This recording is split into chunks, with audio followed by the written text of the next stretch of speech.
Hi friends, வணக்கம். இன்னைக்கு ஒரு புது வீடியோவில் சந்திக்கிறதுல ரொம்ப சந்தோஷம். ஸோ யூஷுவலாகவே வந்து நான் ட்ராவல் பண்ணும்போது ரொம்ப ஹாப்பியான ஃபீலில் தான் ட்ராவல் பண்ணுவேன். நான் மட்டும் இல்லை, ட்ராவல் பண்ணுற எல்லாருமே அப்படி தானே பண்ணுவோம். ஆனால் வந்து நான் இப்போ சொல்ல போகிற இடம் இருக்குல்ல, அது வந்து ரொம்ப பயங்கரமான இடம். நான் போனதுலேயே வந்து ஒரு மாதிரி மனசை வந்து ஒரு மாதிரி உடைச்சு ஒரு மாதிரி அதுலேருந்து வெளியே வர முடியாமையே நான் இருந்தேன். அது வந்து எப்படி சொல்கிறதுனே தெரில. நான் ஒரு ஹாப்பியாக யோசிச்சுட்டு போன ஒரு இடம். பட் அங்கே போய் பார்த்ததுக்கப்புறம் அங்கே அங்கே ஒரு ஒரு 30 மினிட்ஸ் ஸ்பெண்ட் பண்ணதுக்கப்புறம் எனக்கு வந்து உள்ளே இருந்த ஒரு ஒரு ஹெவினஸ் வந்து சொல்லவே முடியாது. அப்படியே கிட்டத்தட்ட கூஸ் பம்ப்ஸ்லாம் வந்துச்சு. அந்த அந்த மாதிரி ஒரு இடத்த பற்றி தான் இன்றைக்கி சொல்ல போகிறேன். ஸோ வாங்க வீடியோக்குள்ளே போகலாம். இப்போ நான் சொல்ல போகிற இடம் எங்கே இருக்குதுன்னு பார்த்தீங்கன்னா, பிலிப்பைன்ஸில் இருக்குது. பிலிப்பைன்ஸில் வந்து மணிலா சிட்டியில் இன்ட்ராமுராஸ்னு ஒரு இடம் இருக்குது. அந்த இடத்த பற்றி சொல்லணும்னா ரொம்ப ஹிஸ்டாரிக் பிளேஸ். கிட்டத்தட்ட ஒரு 600 வருஷத்துக்கு முன்னாடி ஸ்பானிஷால் வந்து ஒரு காலனி, அந்த காலனியை பில்ட் பண்ண இடம் வந்து அந்த மணிலாவில் இருக்கிற இன்ட்ராமுராஸ். இது வந்து ஃபுல் அண்ட் ஃபுல் வந்து ஸ்பானிஷ் தான் வந்து அந்த இடத்த பில்ட் பண்ணியிருக்காங்க. அதாவது வந்து ஒரு பெரிய சுவரை கட்டி அந்த சுவத்துக்குள்ளே என்னென்ன விஷயம்லாம் தேவையோ அது எல்லாத்தையும் பில்ட் பண்ணி, கிட்டத்தட்ட அந்த கேம் ஆஃப் த்ரோன்ஸ்லாம் பார்த்தீங்கன்னா சின்ன சின்ன குறுநில மன்னர்கள்லாம் வாழ்ந்துட்டு இருப்பாங்க பார்த்துருக்கீங்களா? ஒரு பெரிய கோட்டை, அந்த கோட்டைக்குள்ளேயே வந்து பார்த்திங்கன்னா தேவையான விஷயங்கள்லாம் இருக்கும்ல. அந்த மாதிரி வந்து இன்ட்ராமுராஸ்ன்ற இடத்த வந்து ஒரு பெரிய ஒரு 10 to 15 ஃபீட் வால், அது பார்த்திங்கன்னா ஒரு 15-16 அடிக்கு ஒரு செவரு கட்டியிருக்காங்க சுற்றி. அது அந்த ஒரு ஏரியாவை சுற்றி ஃபுல்லாகவே கட்டி அதுக்குள்ளே வந்து 4 சர்ச் இருக்குது, அப்புறம் 4 யூனிவர்சிட்டிஸ் இருக்குது, ஸ்கூல்ஸ் இருக்குது. அதுக்கப்புறம் அதுக்குள்ளே இருக்கிற வீடு, நிறைய விஷயங்கள் வந்து ஹாஸ்பிட்டல்ஸு, இது எல்லாமே வந்து அதுக்குள்ளேயே பில்ட் பண்ணி அதுக்குள்ளேயே வாழ்ந்துட்டு இருந்திருக்காங்க. ஸோ அந்த இடத்துக்கு போயிட்டு பார்க்கும்போது, ஃபர்ஸ்ட் வெளியே இருந்து பார்க்கும்போது ரொம்ப ரொம்ப அழகான ஒரு இடம். அந்த பழைய காலத்து இந்த ரோமன் ஸ்டைல் ஆர்கிடெக்சர் பில்டிங்ஸு இதெல்லாம் பார்த்து ரொம்ப பிரமிப்பாக இருந்துச்சு. ஆனால் உள்ளே ஸ்டெப் எடுத்து வச்சோடனே அவங்க சொல்லும்போது ஒரு ஒரு ஒரு ஒரு ஹிஸ்ட்ரியாக வந்து அங்கே கேள்விப்படும்போது ஒரு மாதிரி மனசே ரொம்ப ஹெவி ஆயிடுச்சு. கிட்டத்தட்ட அந்த இடத்துல மட்டுமே வந்து ஒரு 1,00,000 பேரை வந்து வாரப்போ கொன்னுருக்காங்க.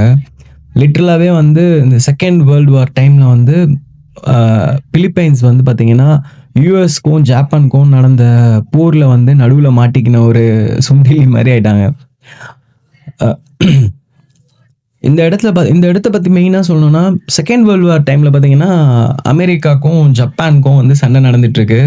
இதுக்கு நடுவில் மாட்டின ஒரு எலி மாதிரி வந்து இந்த பிலிப்பைன்ஸ் வந்து மாட்டிருக்கு. அதில் முக்கியமாக வந்து மணிலா வந்து அவங்களோட கேபிட்டல் சிட்டின்றதுனால அங்கே தான் வந்து ஸ்பானிஷோட காலனி அந்த இடம்லாம் இருந்திருக்கு. ஸோ அந்த இடத்துல தான் முக்கியமான அட்டாக், அதாவது வந்து ரொம்ப கொடூரமான தாக்குதல்னு சொல்லுவாங்கள்ல, அந்த மாதிரி ஒரு கொடூரமான தாக்குதல் வந்து பார்த்திங்கன்னா வந்து இன்ட்ராமுராஸில் தான் நடந்திருக்கு. அங்கே வந்து 1,00,000 பேர்கிட்ட வந்து இறந்துருக்காங்க அந்த செகண்ட் வேர்ல்டு வார் டைமில். அதாவது இஷ்டத்துக்கு தாறுமாறாக குண்டு போட்டு ஆர்மி ட்ரூப்ஸ் இறங்கி அடித்து துவம்சம் பண்ணியிருக்காங்க அந்த இடத்த. அதாவது அந்த ஆஃப்டர் பிஃபோர்னு ஒரு பிக்சர் இருக்கும். அந்த பிக்சர் பார்க்கும்போது அப்படியே நொறுங்கி போயிட்டேன். என்னடா இவ்வளோ அழகான ஒரு இடம், அதை வந்து ஒரு ஒரு சண்டைக்கு அப்புறமா பார்க்கும்போது ஒன்றுமே இல்லை, ஒரு செங்கலாக பேத்து எடுத்திருக்காங்க அந்த இடத்த. உள்ளே போகும்போது பார்த்தீங்கன்னா அந்த டெத் மெமோரியல்ஸ்லாம் வச்சுருக்காங்க நிறைய பேர். அந்த அமெரிக்கன் ட்ரூப்ஸ் வந்து பார்த்திங்கன்னா அங்கே இருந்த பெண்கள், அதாவது வயசு வித்தியாசம் இல்லாமல், லிட்ரலாகவே வயசு வித்தியாசம் இல்லாமல் ரேப் பண்ணி கொலை பண்ணி ரொம்ப கொடூரமான விஷயங்கள்லாம் வந்து அங்கே நடந்திருக்கு. அவங்க சொல்லும்போது அந்த ஹிஸ்ட்ரியை ஒன்று ஒன்றா கேட்கும் போதுமே ரொம்ப ரொம்ப என்ன சொல்கிறது, ரொம்ப ஹெவியாகிட்டே இருந்துச்சு ஹார்ட். ஆல்ரெடி நான் வந்து ரொம்ப ஹாப்பி மூடில் வந்து காலையில் ஒரு இடம் சுற்றி பார்க்க போகிறோன்னு போய் இதெல்லாம் கேட்கும்போது ஒரு மாதிரி இருந்துச்சு, அடப்பாவீங்களா அப்படின்னு. அப்புறம் அந்த வார் மெமோரியெல்லாம் கூட்டு போய் காட்டும்போது அவங்கள அந்த பழைய காலத்தில் எடுத்த அந்த பிக்சர்ஸு, அதுக்கப்புறம் வந்து அங்கே மெமோரியலுக்கான ஸ்டாச்சூஸ் இதெல்லாம் வச்சுருந்தாங்க. அதெல்லாம் பார்த்துட்டு ஒரு ஒரு இடமா போனோம். அதுக்கப்புறம் அந்த இடத்துல இருக்கிற ஒயின் தயாரிக்கிற இடம், அப்புறம் அங்கே மக்கள் வாழ்ந்த இடம், அந்த பழங்காலத்தில் வந்து பிலிப்பைன்ஸ் வந்து எப்படி ஒரு ஒரு பணக்கார லைஃப் வாழ்ந்திருக்காங்க, அதோட மாடல் வீடு இதெல்லாம் காமிச்சாங்க. இதெல்லாம் பார்த்துட்டு ஒரு ஒரு இடமா போயிட்டு இருந்தோம். ஸோ அங்கே வந்து பார்த்திங்கன்னா நான் போன அன்னைக்கு அதுக்கு முந்தின நாள் வந்து அங்கே ஒரு ஃபயர் ஆக்சிடென்ட் நடந்திருக்கு போல். ஸோ அந்த இடத்துல பார்த்தீங்கன்னா மக்கள் எல்லாம் வெளியே திங்ஸ் எல்லாம் போட்டு அந்த இடத்தெல்லாம் க்ளீன் பண்ணிகிட்டு இருந்தாங்க. நான் சோகமாக உள்ளே போய் பார்க்கலாம் அப்படின்னு ஆல்ரெடி ரொம்ப ஹெவியாக இருந்துச்சு. அதெல்லாம் பார்க்கும்போது எல்லாம் ரோட்லேயே பார்த்தீங்கன்னா ஃபுல்லாக அந்த ஒரு சின்ன சின்ன டென்ட் மாதிரி போட்டு அங்கே தான் இருந்தாங்க. ஸோ அவங்களுக்கு ஒரு விடிவு காலமே இல்லை, பாவம் என்னடா இப்படி இருக்காங்க அப்படின்னு சொல்லி நாங்கள் அப்படியே வாக் பண்ணி போய் பார்த்துட்டு இருந்தோம். அவர் சொன்னார், இங்கே இருக்கிறவங்களாம் வந்து முன்னாடி இருந்த லைஃப் ஸ்டைலுக்கும் இப்போ இருக்கிற லைஃப் ஸ்டைலுக்கும் ரொம்ப வித்தியாசமாயிடுச்சு. செகண்ட் வேர்ல்டு வார் டைமில் இந்த இன்ட்ராமுராஸ் அழிஞ்சதுக்கப்புறம் அங்கே இருந்த மோஸ்ட் ஆஃப் த பீப்புள், அதாவது அங்கே இருந்த நிறைய மக்களோட ஆம், வாழ்க்கை, அதாவது நிறைய பேர் இறந்தது மட்டும் இல்லாமல் 1,00,000 பேர் செத்துருக்காங்க அப்படின்னா கிட்டத்தட்ட 1 மில்லியன் பீப்புளோட வாழ்வாதாரம் வந்து அங்கேருந்து பறிக்கப்பட்டிருக்குன்னு. அந்த வாரோட கொடுமை இருக்குல்ல, அதை வந்து அந்த வார் முடிஞ்சதுக்கு அப்புறமும் அதோட கொடுமை வந்து எவ்வளோ இருக்கு. நம்ம நிகழ்காலத்தில் இப்போ பார்க்குற உக்ரைன் ரஷ்யா வாரா இருக்கட்டும், இந்த இஸ்ரேல் வாரா இருக்கட்டும், இந்த மாதிரி வந்து ஒரு ஒரு வாருமே வந்து எவ்வளோ பெரிய வலிகளை வந்து வருங்காலத்துக்கு கொடுக்கும் அப்படின்றத வந்து நான் அந்த இடத்துல பார்த்தேன். ஸோ இதெல்லாம் பார்த்துட்டு துக்கம் தொண்டை அடிக்கும்னு சொல்லுவாங்க. அந்த மாதிரி ஒரு ஒரு நிலைமையில தான் நான் அப்போ இருந்தேன். ஸோ அதெல்லாம் முடிச்சுட்டு ஃபோர்ட் சாண்டியாகோன்னு ஒரு இடம் இருக்குது, லாஸ்ட்டாக அங்கே தான் இருக்குது, நீங்கள் பார்த்துட்டு போங்க அப்படின்னு சொல்லிட்டு கைட் சொன்னார். நான் அதுக்கப்புறம் அங்கே இறங்கிட்டு ஓகேன்னு போய் டிக்கெட்லாம் எடுத்துகிட்டு நான் ரொம்ப ஹாப்பியாக போகலாம் அப்படின்னு சொல்லிட்டு ஓகே போனேன். ஃபோர்ட்னா நான் வந்து நம்ம ஊரில் ரெட் ஃபோர்ட்லாம் இருக்கும்ல, அந்த மாதிரி இருக்கும் போல். சரி ஓகே ஃபைனலாக ஜாலியாக அதை சுற்றி பார்த்துட்டு போகலாம் அப்படின்னு போனப்போ பயங்கரமான ஷாக்கே அங்கே தான் எனக்கு. உள்ளே போனதுக்கப்புறம் ஒரு ஒயிட் கிராஸ் இருந்துச்சு. அந்த ஒயிட் கிராஸில் வந்து பார்த்திங்கன்னா நிறைய திங்ஸ்லாம் எழுதியிருந்தாங்க. அந்த மாதிரி வந்து செகண்ட் வேர்ல்டு வார் டைமில் வந்து அமெரிக்கன் ட்ரூப்ஸ் இங்கே வந்து ரொம்ப ப்ரூட்டலாக வந்து நிறைய பேரை கில் பண்ணாங்க. இந்த இடத்துல ஒரு ப்ரிசன் இருந்துச்சு, அங்கே வந்து நிறைய பேர் வச்சு கொடுமை பண்ணாங்க. ஒரு 600 பேர்கிட்ட அங்கே வந்து கொலை பண்ணிட்டாங்க அப்படிலாம் சொல்லி அதில் போட்டிருந்துச்சு. அதை படிக்கும் போதே வந்து ரொம்ப ஒரு மாதிரி ஆயிடுச்சு. என்னடா இது, ஒரு ஒரு லெட்டர்ஸாக ஒரு எழுத்துக்களாக அதை படிக்கும்போதே எனக்கு வந்து அவ்வளோ கஷ்டமாக இருந்துச்சுன்னா, அது உண்மையிலே நடந்திருக்குன்னும் போது எப்படி இருந்திருக்கும். அதெல்லாம் விட ஓகே அப்படின்னு போனால் அந்த இடத்துல வந்து அந்த டஞ்சன் ஒன்று இருந்துச்சு. அந்த டஞ்சன் வந்து போட்டிருந்தாங்க. அதில் வந்து அந்த டஞ்சனுக்குள்ளே வந்து அப்போ ஓடி வந்து ஒளிஞ்ச அந்த ரெபல் ஃபோர்ஸஸாக இருக்கட்டும், பொதுமக்கள், இவங்களெல்லாம் வந்து 600 பேரை உள்ளே வச்சு அந்த அமெரிக்கன் ஆர்மி வந்து உள்ளே வந்து டார்ச்சர் பண்ணி கில் பண்ணியிருக்காங்க.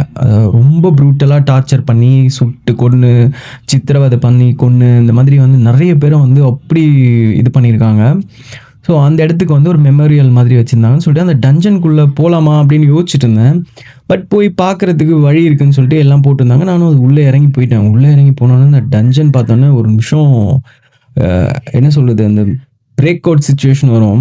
ஆல்ரெடி மார்னிங்லேருந்து சுற்றி பார்த்துட்டு இதெல்லாம் பார்த்துட்டு வரும்போது வந்து ஓகே அது சோகமாக இருந்துச்சு தவிர, பட் அந்த பிரேக் அவுட்னு ஒரு ஃபீல் வரல. உள்ளே போய் அந்த டஞ்சனில் உள்ளே போனோன்னே ஒரு மாதிரி ஒரு பயங்கரமான ஹெவினஸ் வரும்.